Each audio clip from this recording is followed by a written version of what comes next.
Se há revanchismo contra o policial militar em virtude da ditadura instalada em 64. Sim.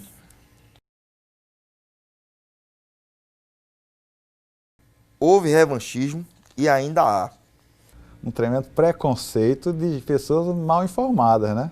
Primeiro que os policiais nunca deram golpe de Estado. As pessoas vinculam o fato da gente ser militarizado à ditadura, ou esse movimento de 1964. O Exército, inteligentemente, ele percebeu que o Brasil tinha uma força policial armada bem maior que o próprio Exército. Ele, para se proteger, entendeu? E para ter o braço armado dentro de cada estado, ele fez essa vinculação.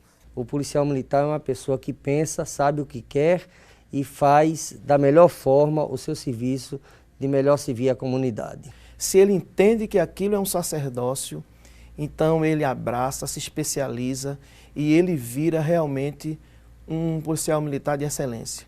Porque na Polícia Militar nós temos funções ligadas à engenharia civil, a parte de arquitetura, a parte de enfermaria, né, a parte de magistério, que nós temos no Colégio da Polícia, temos no Hospital da Polícia, temos o Centro de Assistência Social. Então aquela pessoa que, eu gostaria muito de ser piloto. A Polícia Militar tem helicóptero. Então a pessoa faz o concurso para ser policial militar e vai ter o seu sonho de pilotar. As instituições militares, por mais interessante que possa parecer, são instituições extremamente democráticas. É extremamente democrática no sentido de que nós já tivemos vários soldados que chegaram a coronéis e foram comandantes gerais. Em que pese as pessoas terem uma ideia equivocada de que uma instituição militar ela é uma instituição por si só autoritária, uma instituição antidemocrática, uma instituição repressora externamente e repressora internamente. Eu já frequentei bancos de 2 faculdades civis, me formei em uma em Direito, e os bancos da Academia de Polícia. A formação e a instituição militarizada é muito mais democrática do que outras instituições que eu já participei. O curso de formação de oficial era um curso de nível superior, mas ele era em 3 anos, em regime de semi-internato, mas à época ainda tinha muita disciplina militar. Vocês não podem fazer isso, não podem fazer aquilo, não podem fazer greve, vocês não podem se sindicalizar, vocês não podem se filiar a partido político. Se ganhar a eleição, você tem que ir para a reserva, né? Entre outras proibições. Hoje, o currículo de formação ele é pautado em cima de disciplinas como direitos humanos, como polícia comunitária e uma série de outros temas que são discutidos que nada tem a ver com militarismo. É uma profissão nobre, você trabalha com o bem mais valioso do ser humano, que é a vida, e que com certeza você vai ter muito orgulho quando você conseguir salvar uma vida, você proteger o cidadão e você saber que o cidadão foi trabalhar. O policial, o trabalho dele é silencioso, o trabalho dele é no dia a dia. Então o cidadão que sai de casa para trabalhar e volta com saúde inteiro para o seu lar, para você e sua família, teve o trabalho da polícia aí. Só que a gente não se apercebe disso. A polícia trabalhou veladamente com a guarnição, com o patrulhamento, para que durante o seu trajeto do trabalho para casa, de casa para o trabalho, ele não fosse alvejado, ele não fosse vítima de um assalto ou vítima de um latrocínio. O policial, ele não pode agir com medo. Ele tem que ter uma boa formação doutrinária e técnica e confiar na legislação e nos aplicadores da legislação. Eu tenho uma queixa ao Ministério Público, porque eu percebo muitas vezes que o Ministério Público é muito entusiasmado quando ele executa aquelas tarefas que direcionadas para o controle das polícias. Muito entusiasmado. Eu não vejo o Ministério Público cobrar do Estado. Não sei por quê. Dos incisos previstos nos direitos sociais do artigo 7º, que são direitos humanos. 16 alcançam os servidores civis e apenas 7 ou 6, talvez tenha ou 6 nos alcances. Nós temos menos direitos sociais do que empregada doméstica. Deixar a corporação nunca passou pela minha cabeça. Nunca. Dom Helder Câmara, ele dizia o seguinte: aquela pessoa que deseja ser a mesma tem que ir mudando. A opção sexual, a raça, a crença religiosa, qualquer outro tipo de discriminação, ela não deve entrar como ponto de julgamento para saber se a pessoa pode ou não pode entrar na corporação. Nós tivemos diversos policiais militares que podem ser enquadrados em algum desses aspectos aí, nem por isso eles deixaram de serem promovidos, deixaram de galgar os últimos postos da corporação. Essa questão ainda do negro e pobre é interessante, porque as pessoas dizem a polícia militar é preconceituosa nesse sentido. Aí então é preconceituosa a Polícia Civil, é preconceituosa o Ministério Público, é preconceituosa a Justiça, porque nos presídios o que mais tem é negro e pobre. O sistema penitenciário nacional está falido. Poucas são as cadeias, poucos, talvez nenhum, são os presídios e penitenciárias que estão com a sua lotação regular. É difícil para alguém dizer, vamos gastar tantos milhões em presídios ao invés de gastar tantos milhões em hospital. É difícil explicar isso para a população. Essa história é uma discussão que tem que ser muito aprofundada, tem que ser muito... Quem estiver disposto a discutir tem que ter conhecimento de causa, tem que saber o porquê das coisas, porque eu vejo muita gente com muita bravata por aí, muita falácia e não sabe nem o que é que está dizendo. Quartel dá a impressão de que é algo inacessível. Só quem pode entrar ali são os militares, né? É algo que é como se fosse algo fechado, né? Os militares não têm emoções, né? São pessoas duras, ríspidas, quando na verdade não é. Uma grande alegria na minha vida foi o nascimento do meu primeiro filho. Quando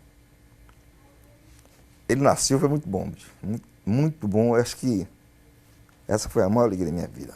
Eu nasci em Recife, logo após o período que minha mãe esteve na maternidade, eu fui para Olinda e vivo lá desde que nasci. Amo aquela cidade belíssima, com aqueles pontos turísticos, aquela cidade alta, vários pontos a serem visitados. Então é a cidade que eu trago no meu coração. Uma música assim que marcou a minha vida foi quando eu conheci minha esposa, né? A Caça e Caçador do Fábio Júnior, nos remete ao início do nosso namoro, né? Vamos dizer assim, foi o ponto de partida para a formação de nossa família. Gosto muito dos filmes nacionais, aqueles que são bem feitos.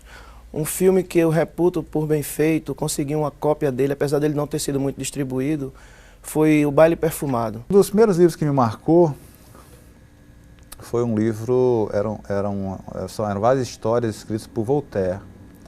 E um desses livros chamava Micrômega. E a história de Micrômega é que ele era um ser, um viajante intergaláctico muito grande para as dimensões do ser humano. Então ele contava toda a visão dele do universo de forma muito relativa, já que ele realmente tinha um tamanho muito grande. E isso aí me despertou para sempre observar as coisas de maneira relativa, né? Às vezes eu digo que nós somos a primeira instância, às vezes eu digo que nós somos a última instância, às vezes eu digo que nós somos a única instância defensora da democracia. Porque sem a gente, o Estado para. E quando o Estado para, não existe mais democracia. Porque os poderes não funcionam mais. Se a gente olhar pelo prisma de que o policial militar é um cidadão como outro qualquer, a gente diria que sim, que o policial militar também deveria ter direito à greve. Isso aí é discutível, mas o que é previsto hoje é que o militar ele não deve fazer greve.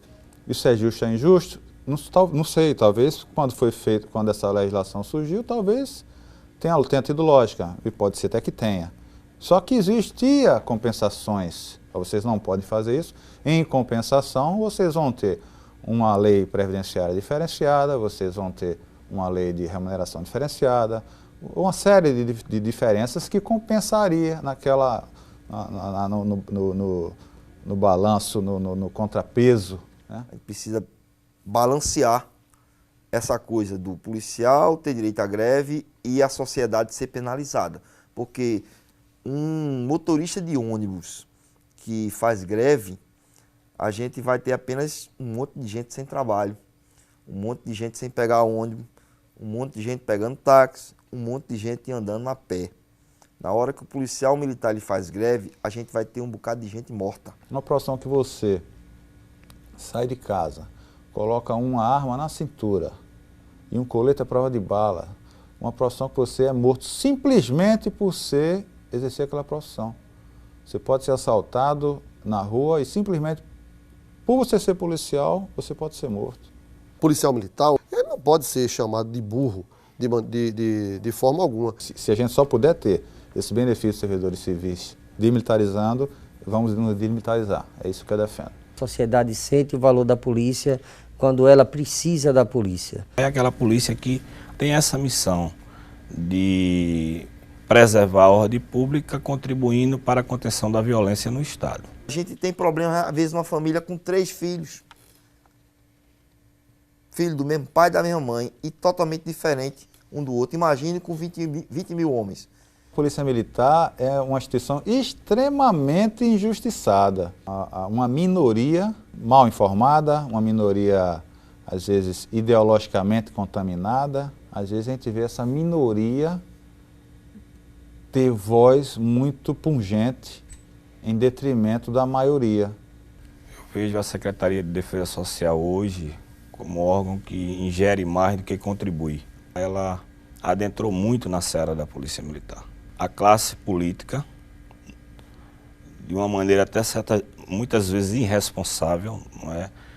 Procura focar e direcionar suas ações simplesmente pensando num projeto de poder, pensando no eu. Ele não pensa no bem comum, ele não pensa na comunidade. Eu sempre fui adepto do trabalho comunitário. Se não houver essa aproximação entre a comunidade e a polícia, a gente vai ser menos eficiente. O problema da criminalidade, o sociólogo já disse, é um problema complexo. O que é problema complexo? Que tem vários fatores, né? Tem vários fatores, que passa por polícia, passa por legislação, passa por todo o sistema criminal. Toda a estipulação de idade é uma coisa arbitrária, né? Por que 18? Por que 17? Por que 16? Por que 15? Né? A ideia é uma ideia subjetiva de que as pessoas com menos de 18 não têm capacidade de avaliar seus atos. A ideia é essa. Nós não reduzimos a idade para a votação. O menor com 16 anos já pode votar. Se ele pode escolher o seu representante, ele pode também responder penalmente pelas coisas que ele causar, pelo mal que ele causar à sociedade. A gente nunca teve uma democracia muito estável, principalmente ao longo do século passado. A gente ainda não consegue conviver com a liberdade e a gente acha que cumprir regras é ditadura, é censura. Tem pessoas que têm dificuldade com a autoridade, tem dificuldade com o pai dele, porque o pai exercia a autoridade de dizer sim, dizer não. Tem pessoa que vê a polícia nesse sentido, não vê a polícia como um órgão que está ali para dizer, você não pode fazer isso, mas ele não está dizendo você não pode fazer isso, ele está dizendo, você não pode fazer isso porque os outros têm que fazer aquilo. Você não pode interromper a via pública porque os outros, tão cidadão quanto você, né, têm o direito de passar. Agora ele quer, no meio da rua, discutir e não aceita a ordem, fruto da nossa ainda cultura assim, um pouco provinciana, de achar que o policial, talvez até por ter um salário inferior ao dele, né, ele não pode receber uma orientação, uma determinação do policial ali na rua, e nem pode ser preso, etc. Né? Talvez fruto disso aí, desse sentimento ainda de que polícia é feito realmente para as pessoas menos privilegiadas.